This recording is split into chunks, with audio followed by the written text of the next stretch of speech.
Right. You should be able to hear me now. Let me know in the chat if you can hear me properly. Hi, Joanne. Welcome, everyone. So we've got about 5 minutes before to start. Let me know in the chat if you can hear me properly. Hi, RB. Welcome. Apologies to keep you waiting in the chat. I was struggling to log in. My Prism app had decided to boot me out. And welcome, Emma. So we've got 2 Emmas so far today. Right, before anything else, I'm gonna test the microphone. So most of you know the drill. I'm gonna tap it 3 times. Let me know in the chat if you've heard it. Let me know if you've heard the tapping. If any of you were completely new to me, if you don't know what you've clicked on, this is a live walk in the Docklands area. Hi Ronnie, welcome Lee, welcome Laurie, welcome everyone that just joined. You've been on a holiday, Emma. Amazing.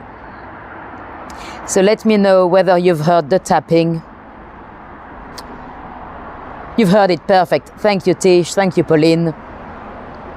So we've got a few minutes before to start.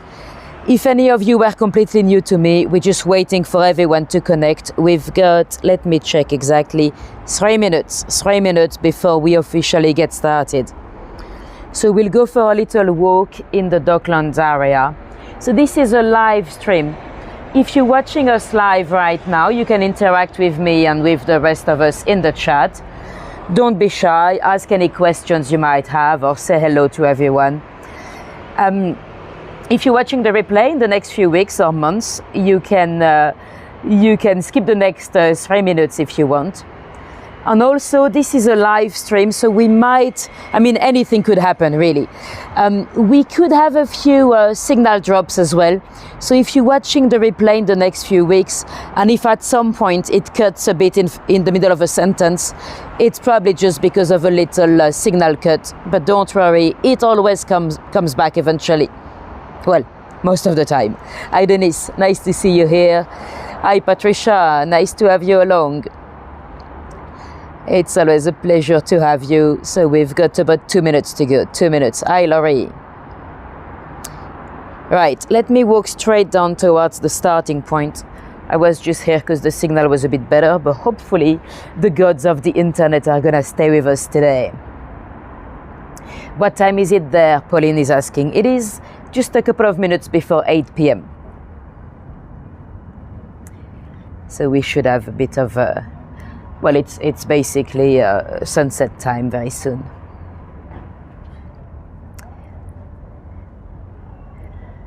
Cool, so let's see how long we've got. 1 minute before we can officially start.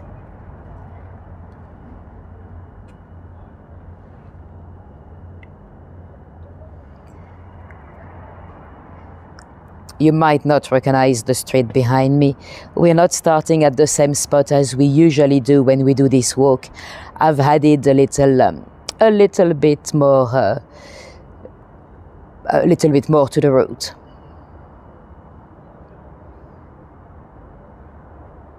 I hope the signal will be with us, because I've never done this part of the route, so hopefully internet will stay with us.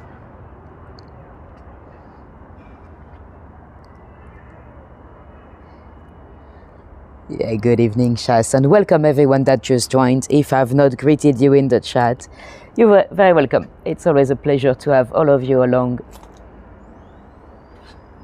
And let's see if it is officially, yes, it is officially 8 p.m. UK time. So welcome everyone. If any of you were completely new to me, I'm Natalie, and I'll be with you for the next hour or so. We're going for a little live walk. Let me flip this camera around and let's go. This is a beautiful pub called The Gun. I particularly like their little, the little sign with a bullet hole going through the middle. It is named after the cannons that were fired when they opened the West India dock in in 1802. The building itself dates back to the 1700s. So it's a beautiful pub. It doesn't look like much from the outside, but you have some amazing river views on the other side. And also it's quite a historical place. It was allegedly once full of pirates and smugglers. They still have a little hole in the staircase that would have been used by the smugglers to check for the revenue men. So if the taxmen arrived, they would escape through a different gate. And it is also said, that's debatable, but it is also said that because it is said that Lord Nelson lived here for a while. There's no evidence of it whatsoever.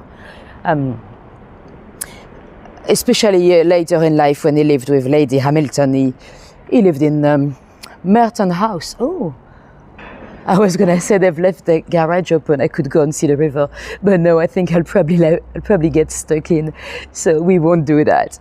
We'll go around. There might be an open gate on the other side to show you the river. Oh crap! You've lost me. Oh crap! You've lost me. Oh no. Wait, well, I'll just repeat whatever I've said. I've not said anything of great interest. Where allegedly he lived or he stayed for a little while. So we're talking about lived or he stayed for a little while. So we're talking about Lord Horatio Nelson. Does it keep freezing? Okay. Nelson. Does it keep freezing? Okay. I'm gonna try to move out of this little street. Hopefully it'll be better. I'm gonna try. It'll be better. I'm gonna try. I've got transmission issues, but let me know if you can hear me in the chat. Then I'll keep going. Otherwise, I will try to take you down this side though to show you some river views, hopefully.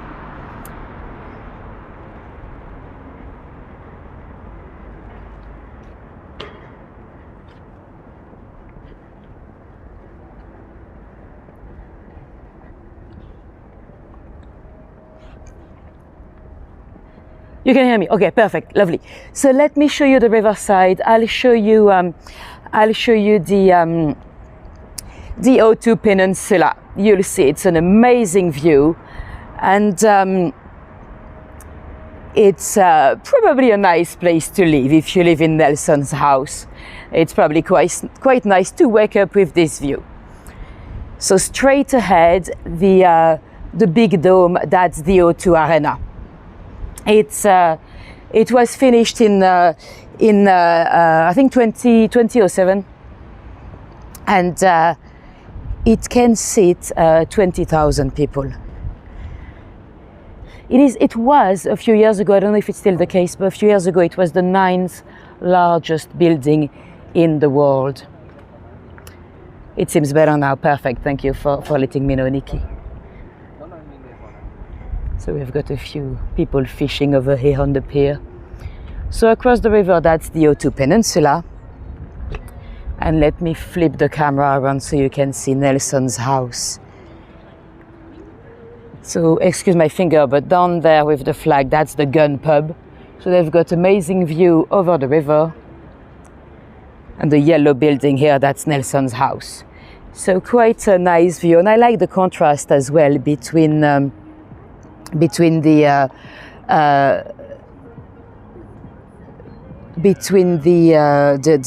Georgian building and the rest of the skyscrapers on the Isle of Dogs. Hi Samantha. Mark, you've lost the sound. Has anyone else lost the sound? Keep having some technical issues today. Let me know in the chat if you've lost the sound. Hopefully it's not on my side, but yeah. Anyway, Lord Nelson, did he really live here? Did he really meet Emma at the pub? We don't know. There's no evidence of any of it. But it is a little bit of an urban myth. Even the pub uses it on a little plaque on their facade. Okay, sound is okay, perfect. Okay, cool. So I'll keep going. You tell me if there's any more issues that affects everyone. Otherwise, I'll keep going. Now, the Admiral Nelson. Of course, you know, he's a great naval hero. I'm not particularly interested into his naval prowess. And it's not because I'm French. I mean, I don't care about Napoleon either. Actually, I know very little about Napoleon, would you believe? I know it's probably rare for a French person, but I never actually studied Napoleon at school, would you believe? Ever. In history class, I never, ever studied Napoleon. It's probably because I skipped a year of school, I skipped a year of high school. And I also lived in the overseas territories in France, French islands. So, you know, I would move into the Pacific and I'll have to study World War II in the Pacific, and then I'll move to the Caribbean and I'll have to study World War II in the Caribbean. So somehow I never studied Napoleon. Well, the only thing I do know about Napoleon that's rather interesting, if you ask me, it's that he's not actually buried where he's meant to be buried. He's meant to be buried at Les Invalides in Paris, and of course millions of people go to visit his grave every year. But there's well, take that story with a huge pinch of salt. But there's listen to interviews of hers, and she's a bit bonkers, but allegedly she was in contact with Napoleon's spirit, and he told her that he was not buried where he's meant to be buried, and she actually is in touch with the family. Apparently, the Napoleon family, Prince Napoleon. Please note, I call him Prince Napoleon because I can't be bothered to remember his 16 first names. I think he's Jean-Christophe Louis Napoleon, whatever. I don't believe anyone in France should be called a prince anyway, but whatever. Apparently she's been in contact with Prince Napoleon and his sister, and they believe her. And apparently she was in contact with the French government to try to open the grave, because that'll be quite easy to prove whether it's him or not him, because the theory is that, you know, the Brits, because he was exiled, wasn't he, on St. Helena's, I think the island was, in the British overseas territories. And apparently the body that was given back to be buried in Les Invalides might have been somebody else's body. And that'll be very easy to check because that person is much shorter than him, I think. But it is said that, well, again, according to Patricia Darey, she says that eventually the French government had enough. They were like, you know what, we're not opening the grave. We don't care whether it's him or not. You know, it's millions of euros that come in every year. So for us, it's going to be Napoleon. So even if the descendants would like closure, the French government is not going to look into the grave.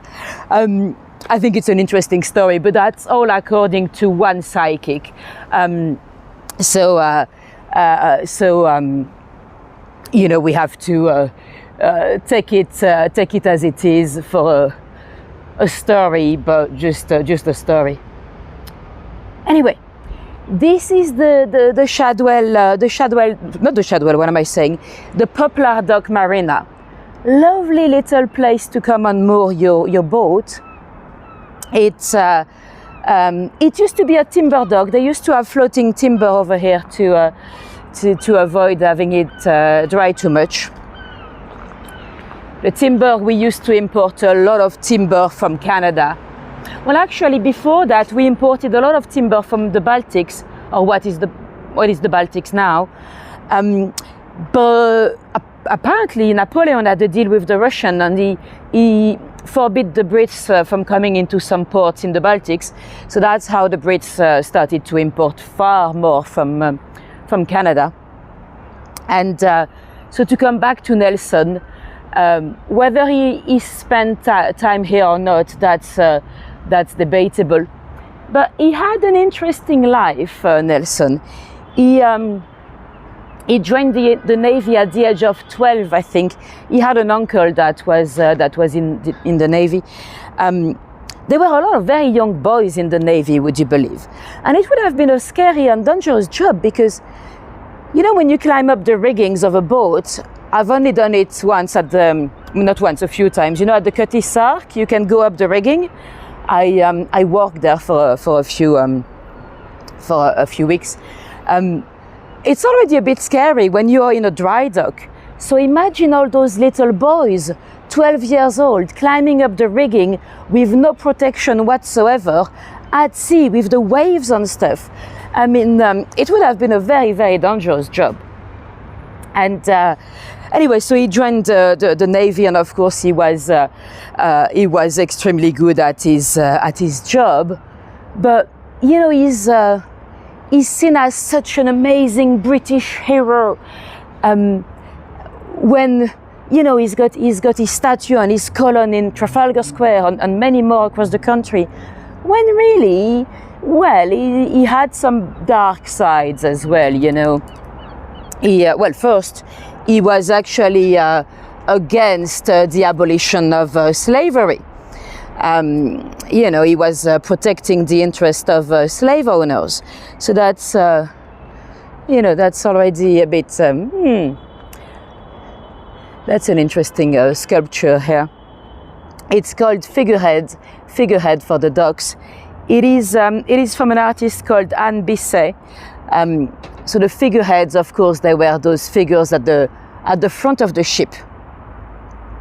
They were used, you know, we talked about the pubs, you know, that had a name, and then at the front they had an illustration of the name because a lot of people didn't know how to read. Well, that's a bit the same with the figureheads. You know, if you were working in the docks or if you were working in the Navy, if you didn't know how to read, if I tell you today you work on the Golden Hind, of course it's quite helpful if you have a figurehead of a Golden Hind at the front, if you don't know how to read the name. So that's part of the reason why they had those amazing figureheads.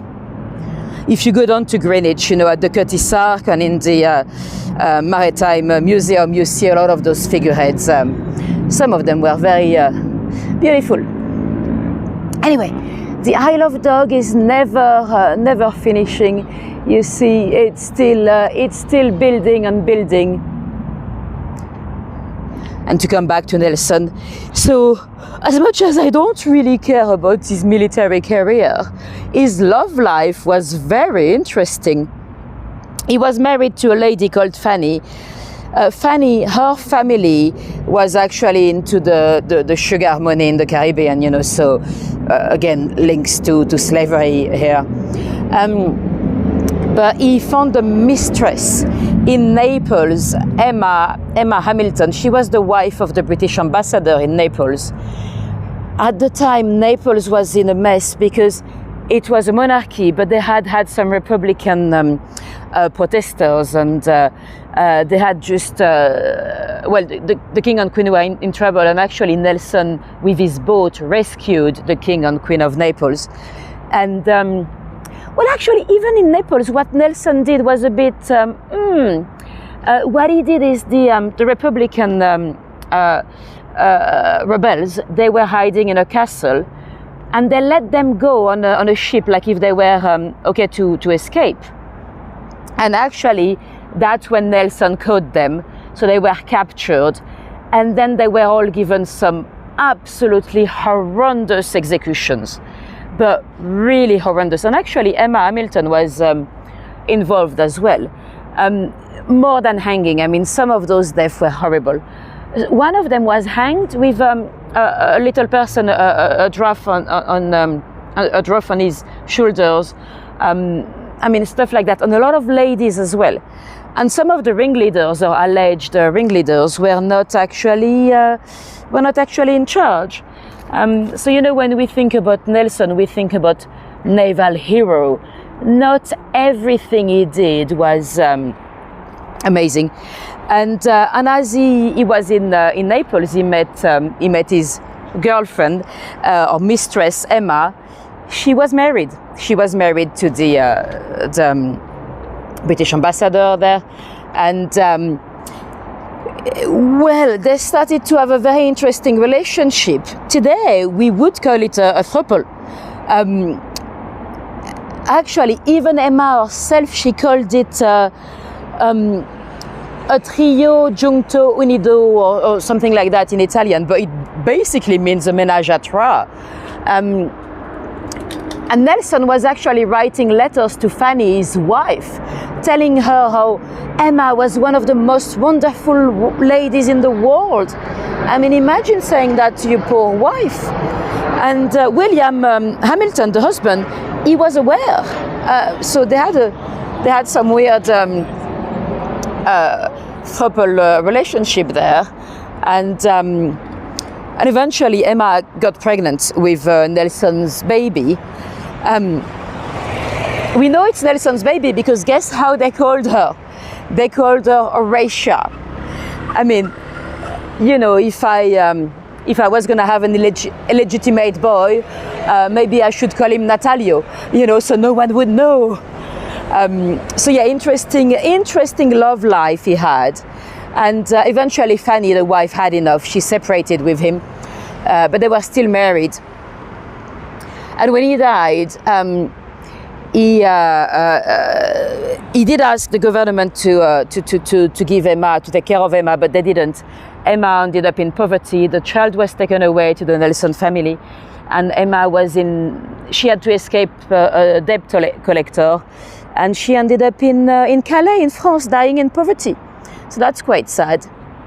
Anyway, you might see an interesting traffic light.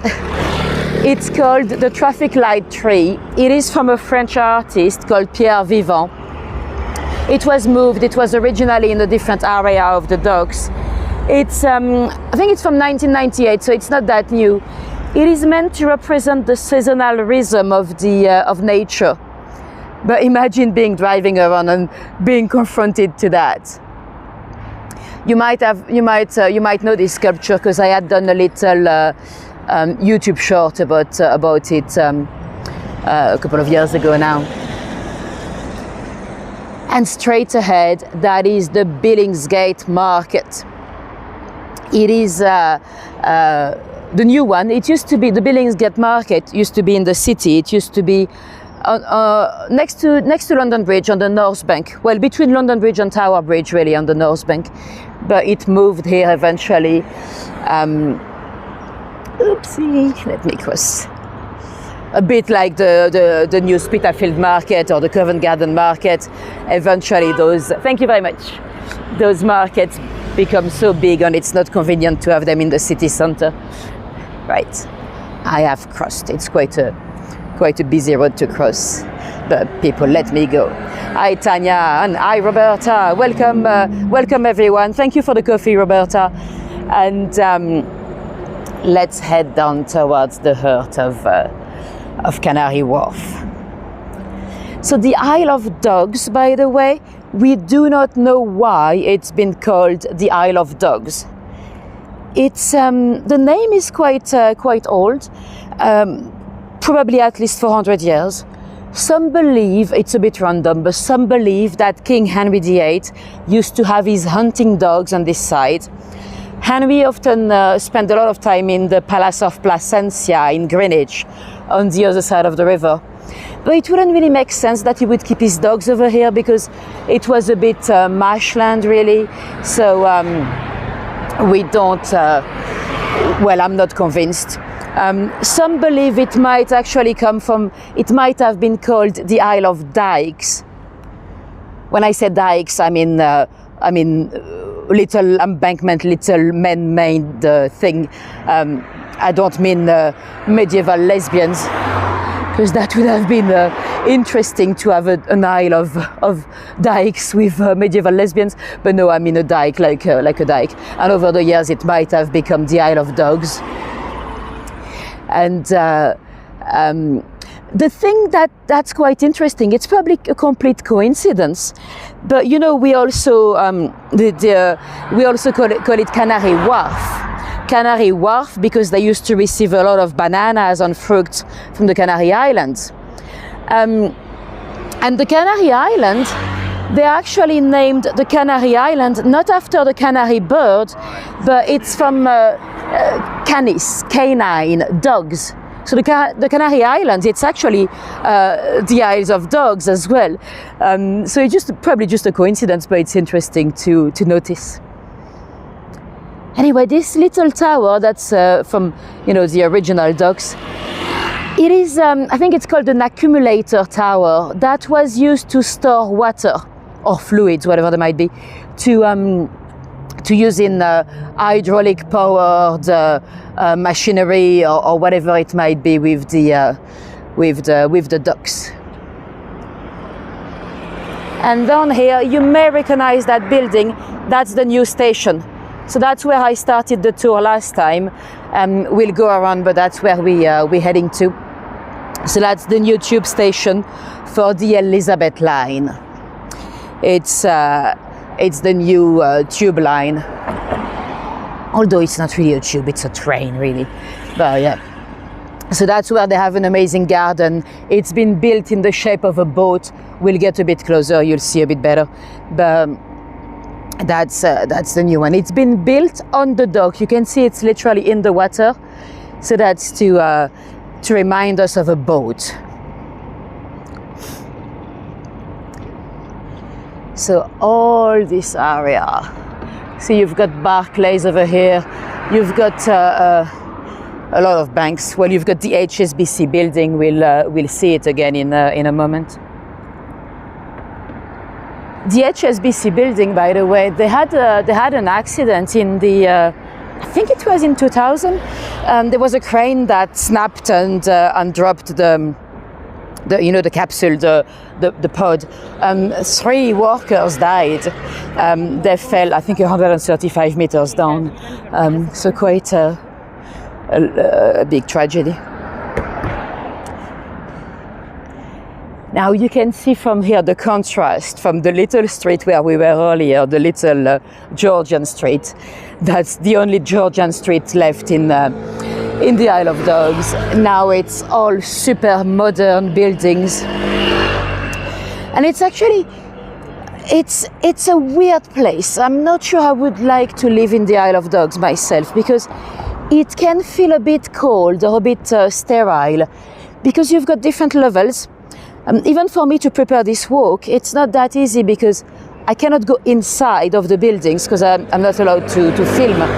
And a lot of the Isle of Dogs, it's actually indoors. You've got the shopping centers in the basement with the tube station, and then you have another level on. So you've got so many levels. You need to remember on which level you are. And also, a lot of the Canadians were involved in the design. That's why it's called Canada Square. In Canada, it might make sense, when it's very cold, to have the shops and the businesses in the basement, But here, it makes a ground level that can feel or look a bit sterile, because you don't have all those shops on ground level. You have some, but not like a busy high street, Not all those buildings are businesses. A lot of them are offices, but you have a few apartments as well. It keeps building, it never stops. Actually, they keep building more apartments on school, and they keep trying to make it a more livable space. It's not only very expensive apartments. You have a few council apartments as well, because we've got a law in the UK, I think it's called Section 106. So as a property developer, if you want to build a new complex, you have to build a few social housing, or you have to pay a penalty fare to the local authority, and they'll build some social housing. Very often they pay the fare, but not always. That's a nice letterbox here. Not too old, because as you might see, it's E2R, Elizabeth Secunda Regina. The R being Latin for king or queen, Rex or Regina. I wouldn't expect any letterbox to be very old in this area anyway, because this has been all renewed in the mostly in the 80s, you know, under Maggie Thatcher. Because well, to tell you a bit more about the story of the docks, really. London has always been a port. It's always been a port city. That's why the Romans settled here, actually, because of the connection with the river. They could trade with the continent, and the port of London has moved a few times over the years, really. Oops, sorry, my gimbal is going a bit funny. I shouldn't show you some weird angles, because some of you might remember my gimbal gave up last time on the South Bank. Anyway, so yeah, they always had a port in London. It used to be at some point around Vauxhall in Roman times, and then it moved closer to the city of London. Then the Saxons, they used a bit more the area that is now the Strand and Covent Garden. And under the reign of Queen Elizabeth I, the Queen was a bit worried that some of the cargo, some of the goods might arrive in the country without paying their taxes. You know, she wanted Her Majesty's tax on revenue. So she had 20 little quays built. When I say keys, I mean keys with a Q. Sometimes I'm a bit worried that YouTube might spell it wrong with a K, you know, like apartment keys. No, 20 little keys. And now YouTube is doing auto dub. So if you're watching me from Hungary, for example, I can speak Hungarian to you. But sometimes I'm not sure I will trust the AI translation. But hey ho, the world is changing. So yeah, those 20 little keys, they were for the goods to arrive, to make sure they were paying their taxes, and every single boat had to offload their cargo from those quays. So you had very long queues of boats waiting to unload their cargo.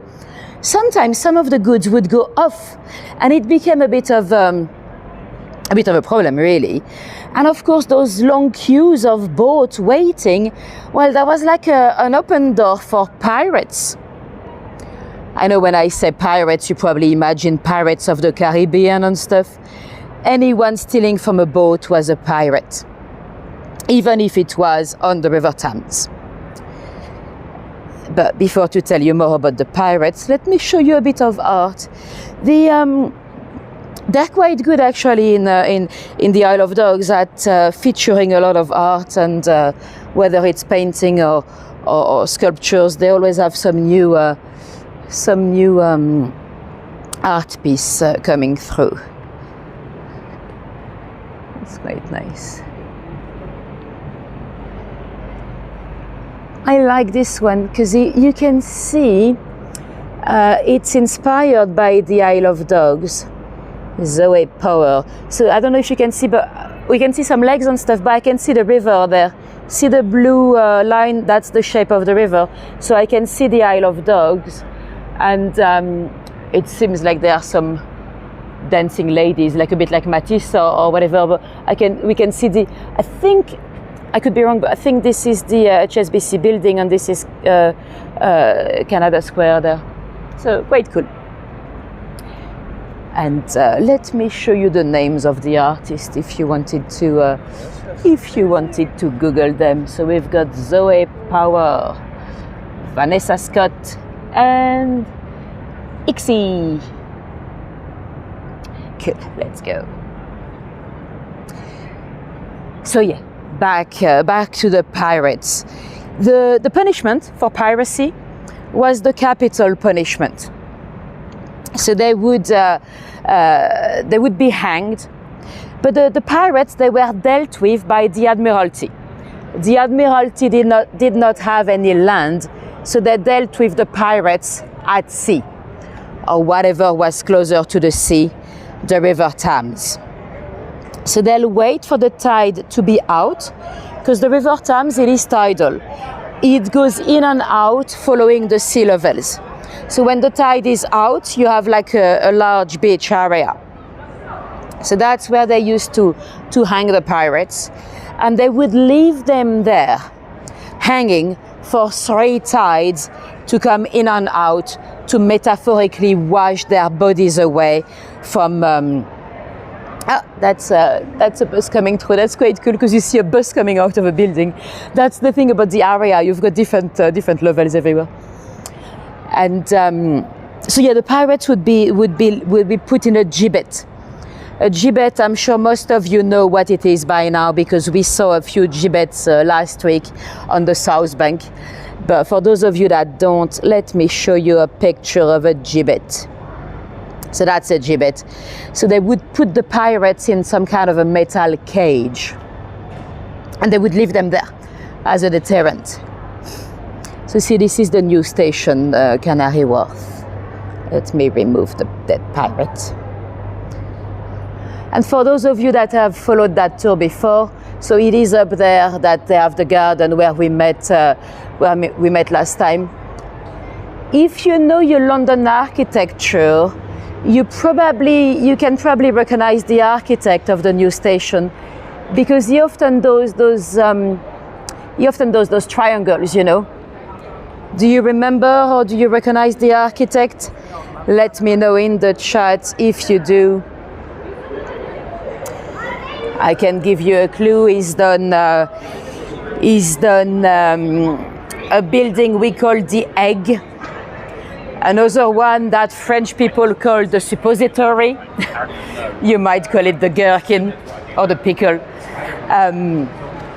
Well, some people also call the gherkin the penis. Then they have a slightly different nickname for the egg. I'll let you imagine. So it's, do you know the architect? Let me know in the chat. He often does those little triangles on the skyscrapers. Exactly, Tish. It is Norman Foster. And that's quite cool. I think they might have kept this piece of art for the from the Light Festival or something. See those little lights? It's quite beautiful. It's not dark enough for them to be very impressive yet, but that's lovely. And oh, let me show you something interesting. See this monument there? It's a war memorial. I've actually discovered it today. I didn't even know it was there. It's a war memorial, World War I. So I was like, okay, are they? Is it a little tribute to the dead of the Isle of Dogs? No, it's actually a tribute to all the dead from the First World War that worked for HSBC, or the forerunner of HSBC. HSBC is actually Hong Kong and Shanghai Bank Corporation, but the forerunner that was bought by HSBC was, I think it was called the City Joint. The City and Midland Joint Bank or something like that. So anyway, that's for all the dead from the First World War that used to work for the City and the London City Joint. No, the London City and Midlands Joint Bank. Anyway, so that's for all the dead that worked for a particular bank, which is interesting. But again, it is Canary Wharf, so everything is about banking over here. By the way, when I say Canary Wharf, do not let anyone tell you that wharf is an anachronism. Anachronism? Anachronism. Anachronism. Got it. Do not let anyone tell you that it's an anachronism for warehouses along the riverfront. It is, as far as we know, not true. Wharf is an old English term from Saxon, so it's a word of its own. It's not an anachronism. I always struggle to find this word. Right. we'll go up to show you a bit of the Walala tunnel. But let's see first if we can see a DLR coming through. The train track up there, that's for the DLR. DLR, that stands for Disneyland Ride. No, just kidding. It's for the Docklands Light Railway. It's actually quite a cool ride. If you are visiting London and you can't be bothered to walk all across the docks, you can actually take the DLR and have a lovely view on everything. Oops, sorry, my cable was stuck. And the new station, you can see a bit better from here maybe that it has been built in the shape of a boat. So that's to remember, of course, the docks. They have, inside they've got plants, you know, the top level, it's a garden. And they have plants from all over the globe to remember the, oh yeah, there's a DLR coming through there, a Disneyland Ride. It stopped for some reason, but yeah. When they first opened the DLR in the 80s, they had a tour guide inside to make it more attractive to have people coming to visit the area. Right, let's go up to see the Walala tunnel. It is quite busy tonight, so I do hope the signal will stay with us. Some of you might remember when I started to do a live tour here in 2020, there was no one on the street. Because of course it's such a business district and everyone was working from home. So it's nice to see it busy. Yes, Linda, the enormous rubber duck. It is the duck from rubber duck, not duck. What am I saying? It's from it's a bar. It's called Fair Game. It's a bar on a game place as well. I've never been, but it looks quite cool.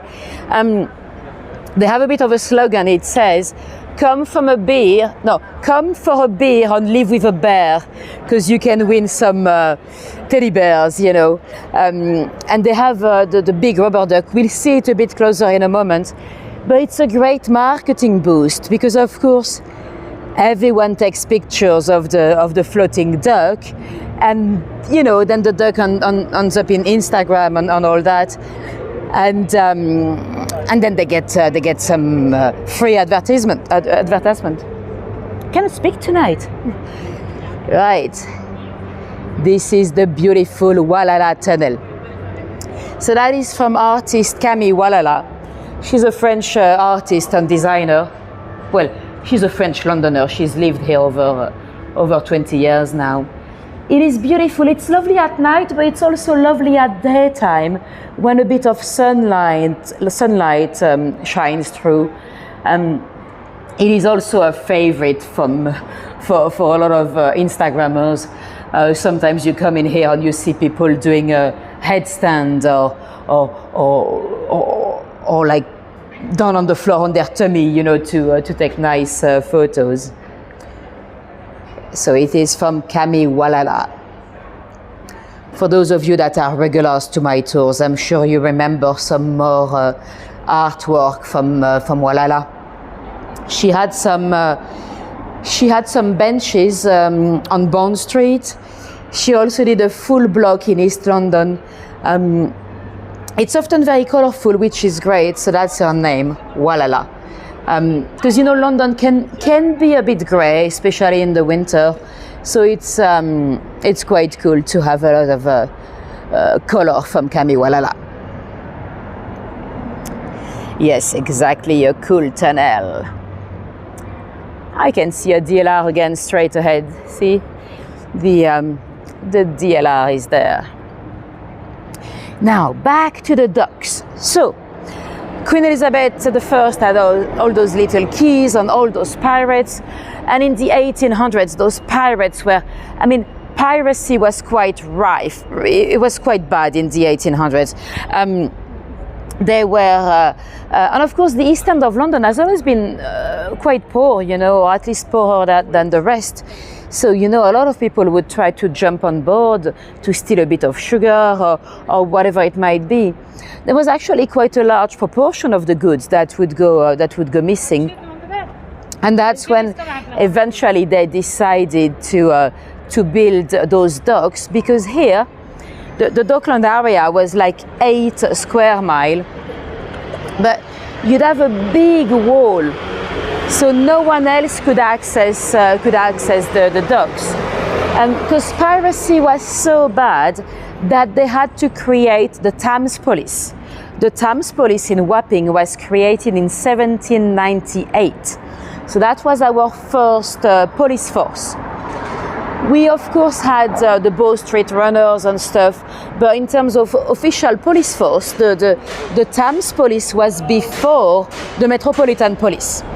Because some of you might remember the Met Police, it's 1829. So they had basically copied what was being done in France. France had some policing way before that. But yeah, the problem on the river, the problem with the pirates were so great that they had to create a police force. And eventually there was a gentleman called Robert Milligan. We'll talk about him a bit more in a moment, but he's the one that had the idea of creating the West India dock, because he wanted to protect his sugar. He was a great importer of sugar from the Caribbean. So that was opened in 1802. And he had the monopoly at the time. Eventually, when he lost his monopoly many years later, that's when they opened St. Catherine's docks and all that. So he had a bit more competition then. Oh, thanks ever so much, Linda. That's always greatly appreciated. Any donations, it really helps support me and help me have time to create new tours and stuff like that. Anyway, so yeah, Milligan created the West India dock. So this part of the docks, the West India docks, was really full of sugar and rum, so stuff from the Caribbean. So you'd come here, you'd smell the rum, and you'd go down to the other side, to the East India dock. You'd smell the spices and the tea and anything coming from that part of the globe. So it was really full of goods, and that slowed down the piracy. It didn't completely solve it, of course, because some of the workers might try to steal a bit of the goods. They were not allowed to have big pockets anyway, so there's only so much they could steal.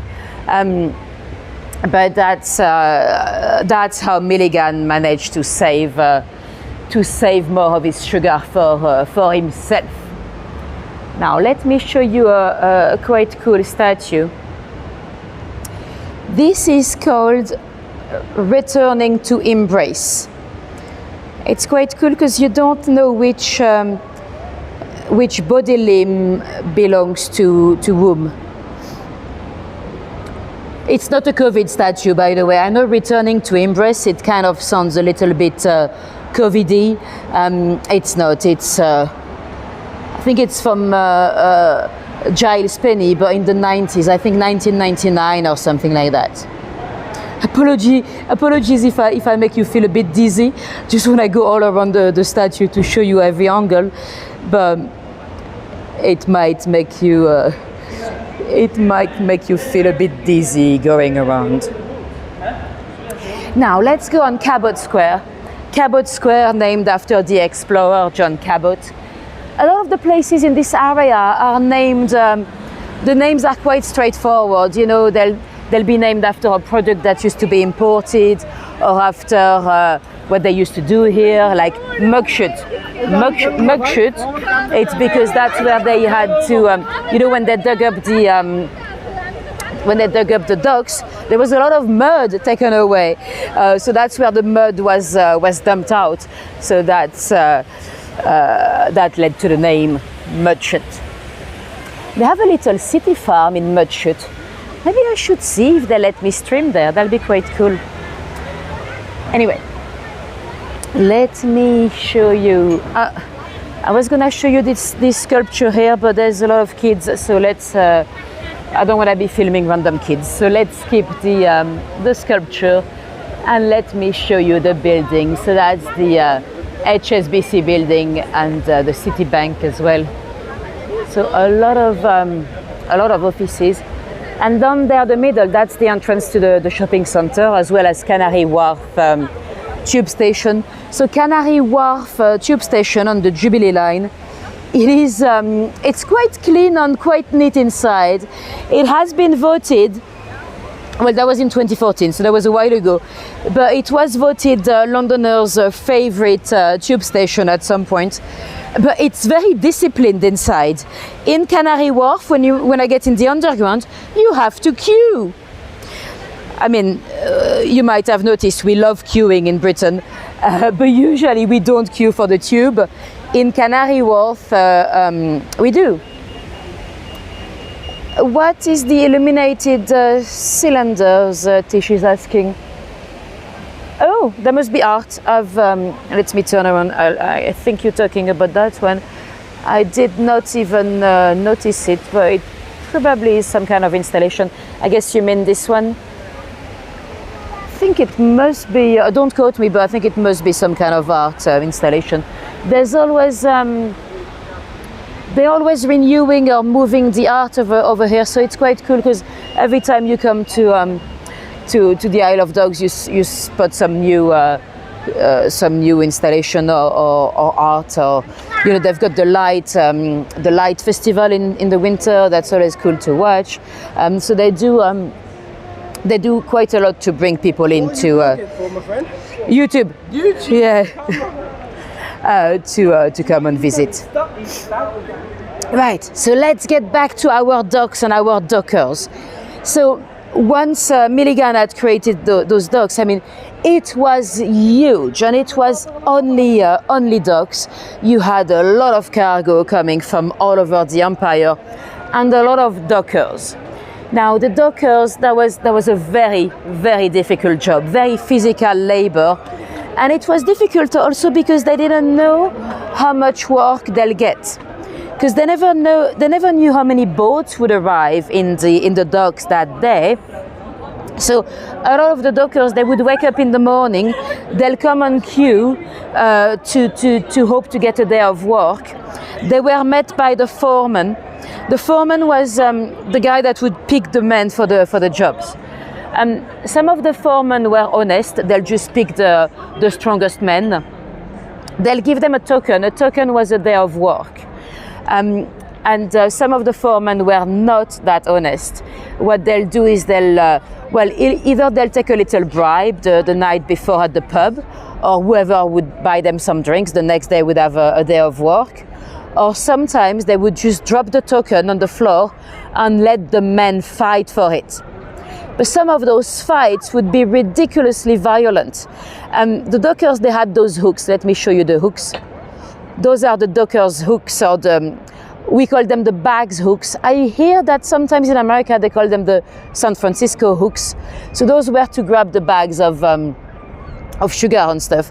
But imagine fighting with that. So some of those, but in a way, when the foreman let them fight, of course the stronger men would win, and that's what they wanted, you know, the stronger men. So that was a bit of a vicious cycle, because the people that were too poor, too malnourished, they were never picked. So then they were even poorer and even more unhealthy and malnourished. So that was a very difficult work. Anyway, let me show you what you see over here. So those are either jacuzzi boats or barbecue boats. Those little boats there. Although nowadays you see many more barbecue boats than jacuzzi boats, because the hot tubs, they've had a bad publicity a couple of years ago. Someone posted on Twitter that it was horrible because you'd get in there in your swimming wear, and everyone would come on the bridge where I am now and take thousands of pictures of you and mock you on the internet. And that was on TikTok, sorry, not on Twitter. But then some of the journalists now, they pick up some information from TikTok and then they put it all over the press. So that was a bit of a bad advertisement. So the barbecue boats are a bit more popular. And here comes the duck again, with a DLR in the background. So yeah, the duck is for the big bar there. That's the fair game. They have some fun games as well. There's one thing that I just spotted earlier outside. Some of the games that are outside you can just play, you know, you can just have a go. There's one with a big inflatable hammer, and there's a big box, so you can, as a human, you can get in the box, and you've got 3 holes, so you pop your head out, and then the one with the inflatable hammer has to knock you on the head, or you squat before that. It looks quite fun, especially if you're a bit tipsy. Maybe one day I should try to come. But yeah, the dock is there to promote fair game. There are some interesting activities to do in the docklands. They also have a boat, not this one, but on the another dock in the south, where they have like a theater boat. So that's quite nice as well. Oh, here is a jacuzzi boat. Let me show you the jacuzzi one. So this one is the hot tub. So that probably was very nice this afternoon. It's starting to be a bit colder now, so I don't know if it's still as enjoyable at this time, but today was quite a hot day. I don't know if it has to be a hot tub or if you could keep it a bit colder as well, but that's probably quite a fun thing to do. I've never done it. They've only been here for about 3-4 years now. I think right after COVID they popped up. Anyway, back to our dockers. So yeah, they'll never know how much work they'll get on a daily basis, and the standard dockers, they wouldn't get much money at all.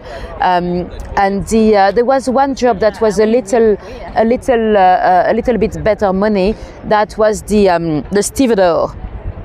The stevedore was a docker as well, but his job was not to unload the ship, but to organize the loading of the ship. Because you'd have to be quite strategic. Let's say if you had a ship going all the way down to Newcastle, Australia, going with beer, gin, and pianos. We used to produce a lot of pianos in Camden. And let's say the pianos were for Cape Town in South Africa. So what they wanted was the pianos to be accessible, because if, let's say, you had the pianos at the back and then you got to Cape Town, you'd have to unload all the beers and gin before to be able to access the piano. That was a big issue, of course, and a lot of wasted labor. So the stevedore had to be a bit strategic, and it was a little bit better paid, but the standard dockers, it was a very difficult job. And I've listened to quite a few interviews of people that used to work in the docks, or their parents used to work in the dock. Yes, Linda, you can have dinner on those boats. Some of them are barbecue boats, so you can have dinner and cocktails. So yeah, that's probably quite a fun thing to do.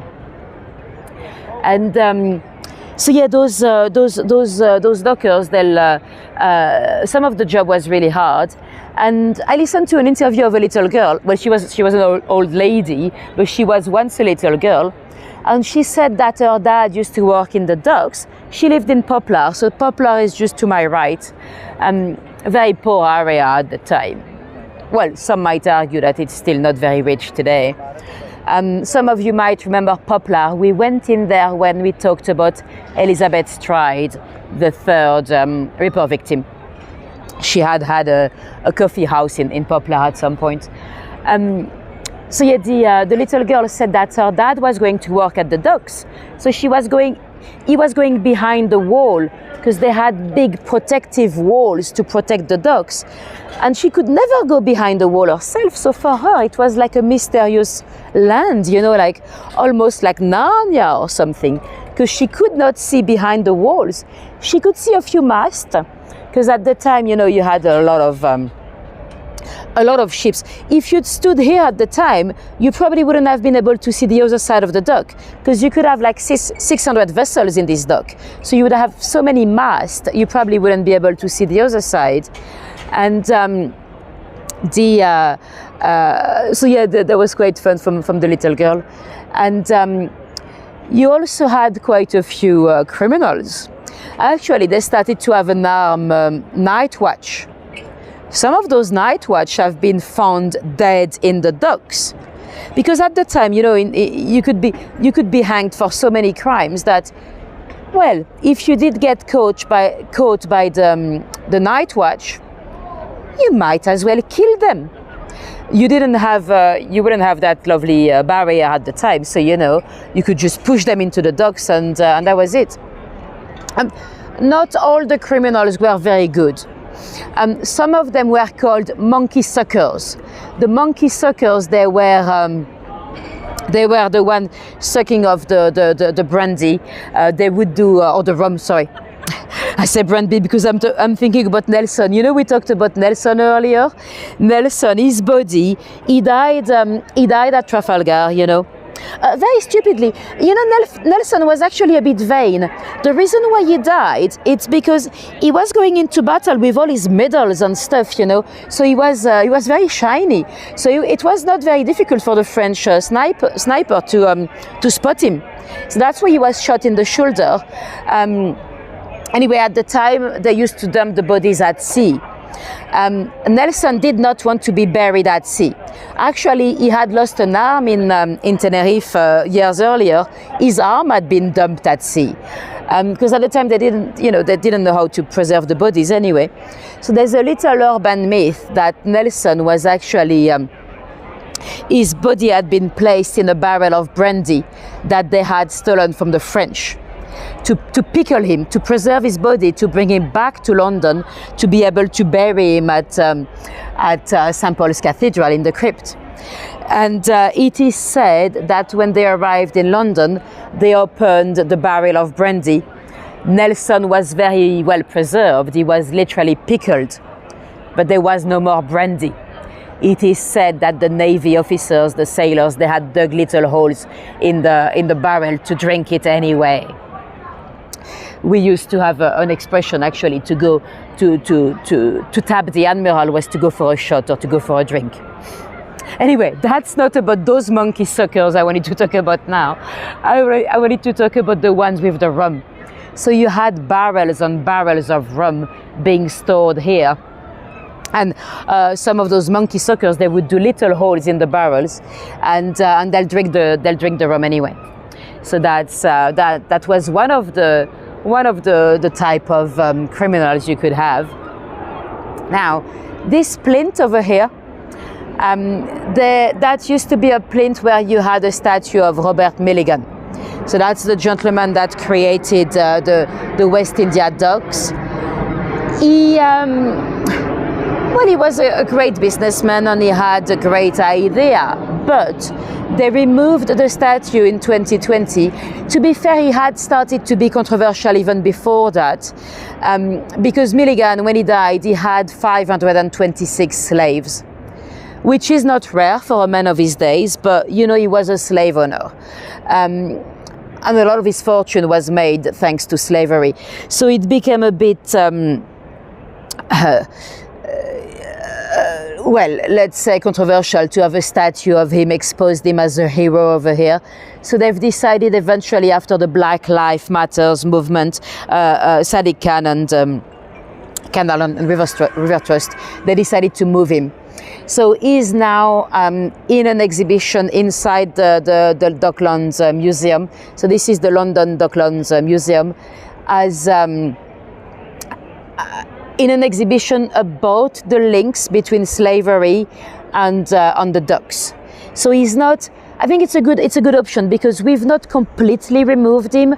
We're not completely shying away from this part of our history, but now he's exposed as what it was really in a special exhibition, not here on the street as a hero. So that's a good move, I think, and it's going to be interesting to see what they decide to put on the plinth eventually. Some of you might remember last time we were here, on the side here, they still had some kind of bronze cast of his, I think it was Sins of His Life. They've removed that as well now. So it's going to be interesting to see what comes up. Now, this is one, it's actually the only remaining warehouse that looks exactly as it would have been at the beginning of the 19th century. Part of it is now the Docklands Museum. And it's a great example of those little loophole doors. Let me show you a picture of what it would have looked like back in the day. So the dockers would have been waiting up there with their hooks on the cranes. The cranes would have been lifting up the bags or the sacks of sugar that they would grab with their hooks to take them inside, to store them inside. So the building would be full of sugar. That's why we have those little teeth on the windows there to make sure no one comes in to steal the sugar. And on the loophole door over here, you can see all the original safety features. None whatsoever. So it was a very dangerous job. You could fall, of course, to your death. Some might have even jumped. You know, it was a very difficult life for the dockers. And the shadow of the loophole balcony, the loophole thing, it looks a bit like a lady in a skirt or a little girl in a skirt. I don't know if you see it as well as I do, but it's an interesting shadow. It looks like a little girl about to jump or just looking at us from the thing. So you can see those little things. They're not flat. They're going in because, of course, when they came with a barrel of brandy, they wanted the brandy to roll indoors, not outdoors, because, of course, they didn't want to drop it. And let me show you those little teeth. So, see those little teeth there? That was to make sure no one would get in through the windows to steal some of the brandy or some of the rum. Not even a little person or a baby. So that's quite interesting. It's great that they've been able to save this part of the building, so you can see an example of an old warehouse. Yeah, you saw the little girl. Yeah, it's an interesting shadow being cast. Anyway, let's get back to our criminals. Some of them were not great. The dockers, let me show you what they used to wear, the dockers. They didn't have a uniform, but that's the type of thing they used to wear. So they were not allowed big pockets at all. You can see he's tied some kind of like shoelaces around his knees. That was apparently to avoid the rats going up his trousers. Because you had so much sugar around here that the rats would have a feast, you know. And those type of hats were quite typical because they could also hide their sandwich in their hat, because they didn't have a locker or anything, so they couldn't leave their sandwiches anywhere because they'll be stolen by the dockers or by the rats, who knows. And so yeah, sometimes they would steal a bit of tobacco or to put in their pockets or in their socks or anything. But that was quite risky because if they got caught, one of the bad criminals I've heard of, it was in one of those interviews, she said that someone had stolen a frozen beefsteak and they had put it into their pants. But you know, at the end of the day, you had to leave the wall, so you had to go through some kind of security. And the thing is, he didn't think that over the course of the rest of his shift, the ice, of course, melted. So he ended up with a big bloody patch around his couch, you know. And apparently, he was really worried about being caught. Well, would you believe when they saw him coming out, they called an ambulance. They imagined he had had an accident because he had a lot of blood between his legs. And this area, by the way, that's where the night watch used to come and stay. See this little dome here? That's where they would shelter. So there was this one here, and there was another one across the street here, where the cannon is, the little thing, and that one has been demolished, but that's where they used to store all the muskets and all that. And the night watch, sometimes they would interrupt some interesting thieves. There's one story as well that's quite funny.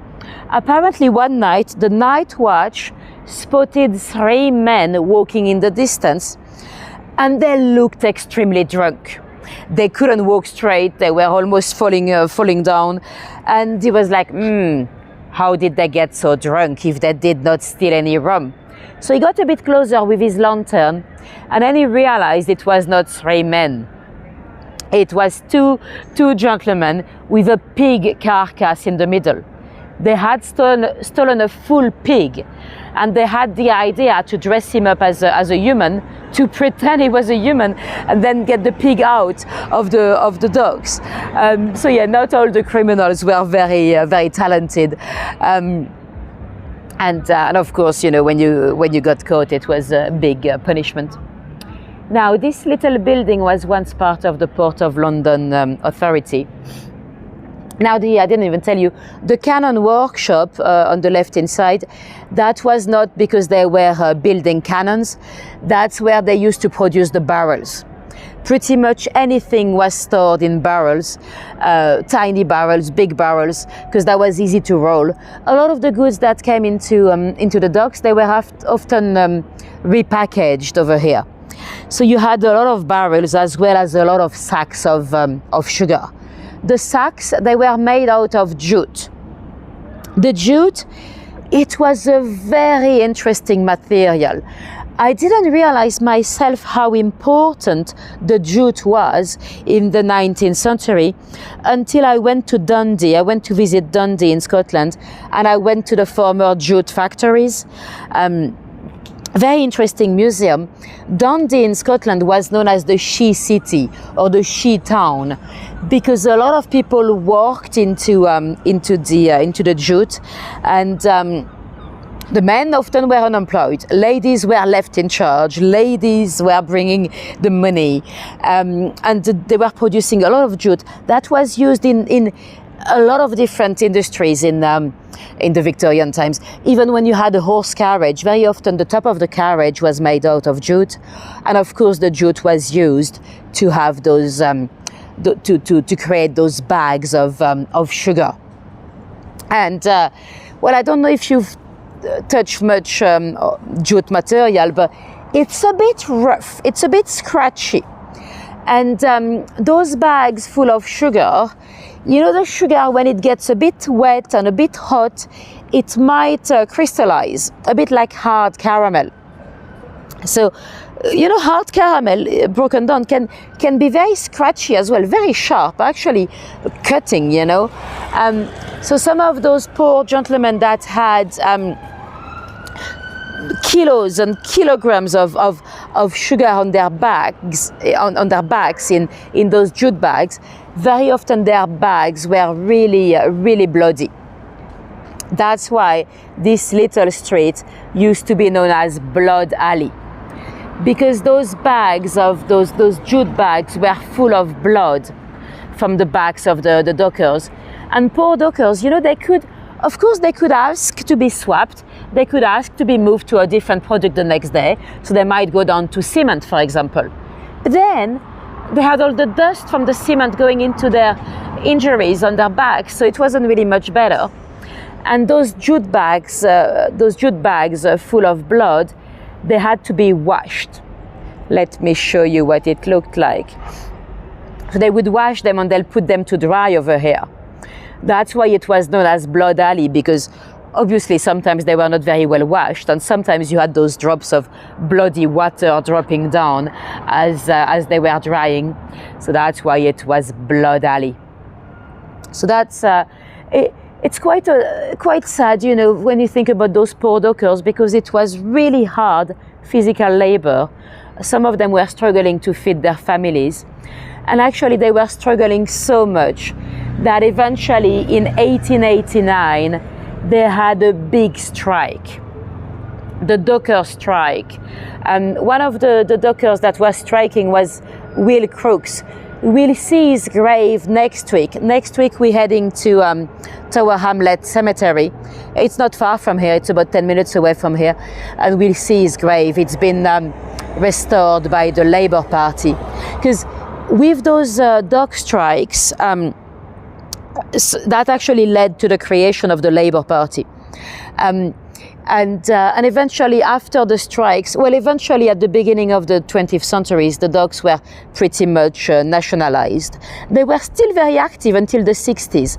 What happened with the docks is that they had been bombed quite heavily through the Second World War, but they recovered. They recovered. In the 60s, they were still very active, but eventually when they invented the shipping containers, those boats were way too big to come all the way down to the docks. So the docks became redundant because the Port of London moved to Tilbury, much closer to the estuary. So that's how this area became emptied, and that's how in the 80s they decided to redevelop it to create the business district we have today. But yeah, those poor dockers, thanks to the strike. After the strikes, eventually at the beginning of the 20th century, they started to have a minimum wage. Not much, but enough to try to feed their families a little bit. And apparently then they started to come to the docks in the morning. They would see if there was a boat for them to unload.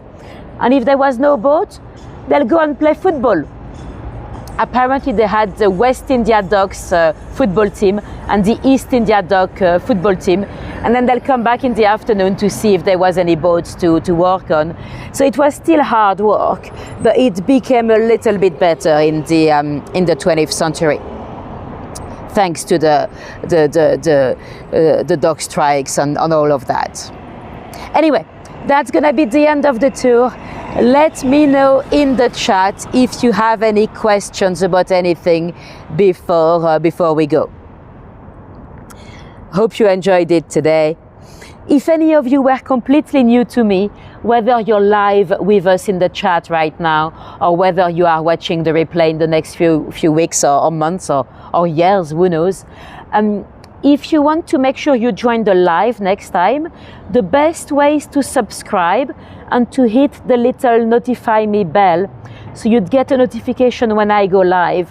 Because it's of course, it's much nicer to be live and be able to interact with everyone in the chat, because it's okay to watch the replay, of course, but I think it's just nicer to be with us in the chat. So if you've not subscribed to me yet, hopefully you'll hit the subscribe button to make sure you don't miss out on the fun next time. Thanks Tish, thanks Herbie, thanks Martin, thanks Nikki. Oh, thanks ever so much, Pauline. Every donation is always very much welcome. It is, well, obviously I get a little bit of money through the YouTube advertising, but that's very little. So it's I very much rely on your generosity to help support me and the channel. So if any of you drop me a little tip on buy me a coffee, PayPal me, it's as well appreciated. I don't see them live in the chat, but it's very much appreciated as well. Thank you, Lee. So if you guys want to see a bit more of me, next week, I think it's on Wednesday, we're heading to Tower Hamlets Cemetery. And the week after that, I think I want to take you back to the area of the Borough Market on Southwark to tell you about the Southwark wife poisoner. That was also a Jack the Ripper suspect, George Chapman.